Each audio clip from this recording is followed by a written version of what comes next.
Tonight we delve into a notorious urban legend that has haunted the minds of babysitters for decades. Gather round, my brave viewers, as we uncover the spine-tingling tale of the babysitter and the man upstairs.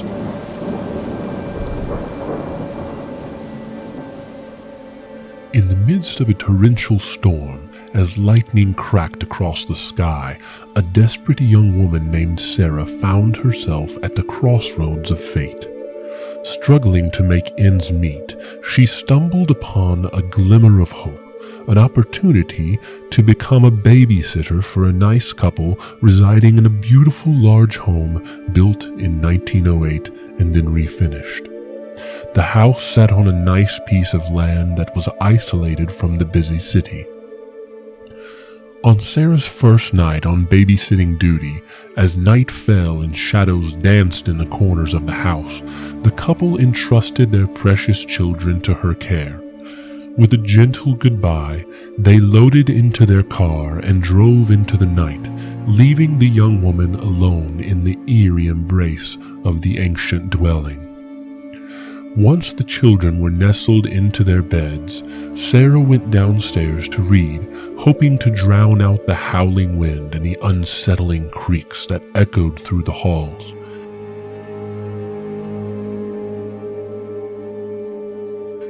Just as she settled into the couch and opened her book,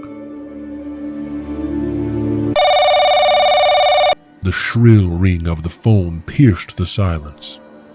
Her trembling hand reached for the receiver, and with trepidation she answered. Hello? The line crackled with static, and a voice, distorted and malevolent, whispered in her ear. Have you checked on the children? Cold tendrils of fear snaked up her spine, threatening to overwhelm her. Slamming the phone down, she attempted to dismiss it as a twisted prank, a macabre joke.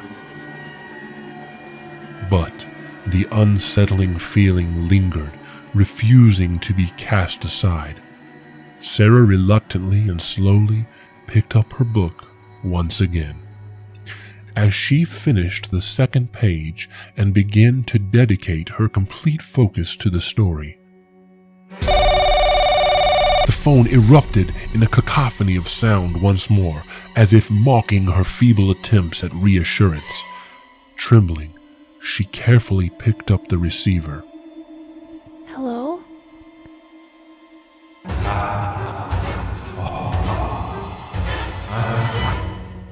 Only to be met with hysterical laughter echoing through the line. The voice on the other end taunted her, its words dripping with malice. Why haven't you checked on the children? Dread gripped her heart, constricting her breath. Panic surged within her, and in desperation, she dialed the police on her cell phone as her hands shook in terror, her trembling voice recounting the nightmarish calls. The operator's voice crackled through the line, laced with a mixture of concern and dread. She advised the young woman to keep the caller engaged, buying time for the authorities to trace the call. Sarah remained on the phone with the 911 operator, and as her nerves began to calm down, the phone rang once more, its piercing sound cutting through the air like a razor-sharp blade. Trembling, she answered, the voice on the other end a sinister chorus of heavy breathing and sinister laughter. Fear clutched her soul as she listened to the twisted symphony of madness. Summoning every ounce of courage, she hung up the phone and waited on it to ring again, but it did not. Sarah listened as the wind howled and the house creaked.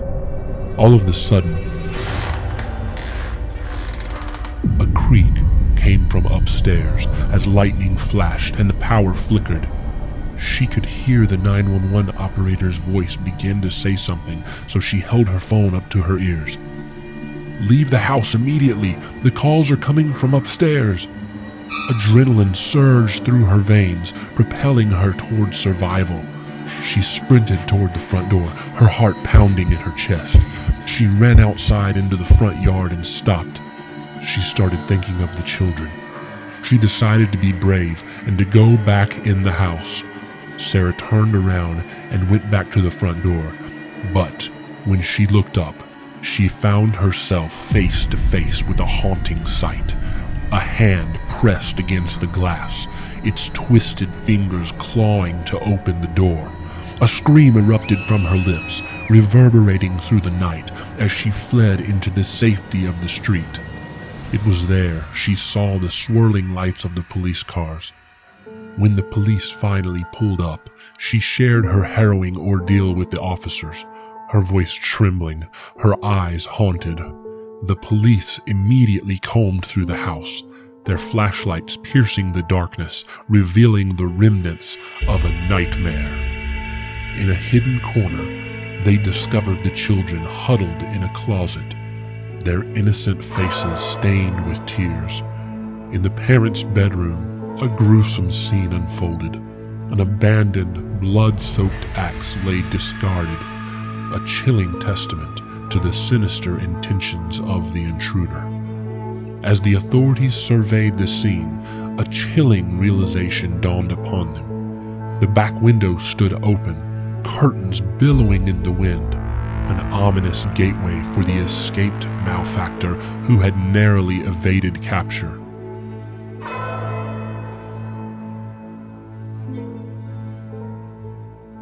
With the first rays of dawn breaking through the storm clouds, the community awoke to the weight of an unspeakable horror. The tale of the babysitter and the man upstairs spread like wildfire, whispered in hushed tones.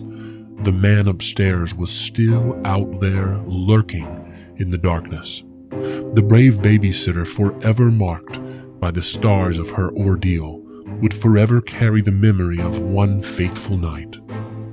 And so, viewers, never underestimate the depths of malevolence that can lurk within the sanctity of a home, for true horror often finds its birthplace where we least expect it.